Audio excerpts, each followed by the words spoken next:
2 নম্বর প্রশ্ন তোমার আমি একটা করি, তোমার রিয়া আর তোমার ম্যাক্স হবে যে তোমার জামাই যখন ভিডিও বানায় তখন ভিডিওটা কবে বানায় বলো তো? আমার বাবার মৃত্যুর কদিন আগে। ওনারা যেদিন আপনার বাবা মারা যায় একদিন আগে ওনারা শুট করে, একদিন আগে মনে হয় আপনার বাবা মারা গেছে হচ্ছে 15 তারিখে। 15 তারিখ ওরা 14 তারিখে শুট করে করে এই রিলস ওরা আপলোড করে। আপনারা কিন্তু এমনই বলছিল, আপনারা দেখছেন ভিডিওতে, এই ভিডিওগুলো অনেক আগেকার, না অনেক আগে কাম কিন্তু বিয়েটা আমার বাবা কিন্তু সেই দিন আইসিতে ছিল, সেই দিন কিন্তু ভিডিওগুলো বানা।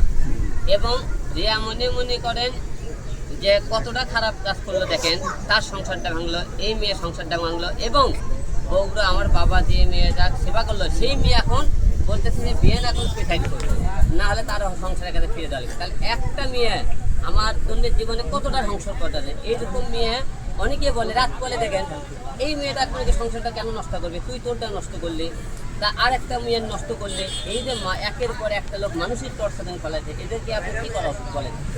সমাজের চোখে অনেকেই হয়তো আমাকে গালি দেন, আপনারা হিরো আলম খারাপ, হিরো আলম বিয়ে করতে 3-4টা, কেন রে ভাই? এই যে একটা এই মেয়েটা দেখেন, এই যে মেয়েটা সংসার নষ্ট করলো, এই মেয়ে দিলে আবার একটা বিবাহ হয়, তাহলে এই জন্য এই মেয়েটাই না তার ছেলে দায়ী, তার জামাই অভি এতটাই। আপনি দেখছেন কালবেলায় একটা সঙ্গে বলছে, আরেকটা কথা বলছিল আপনাকে বলি,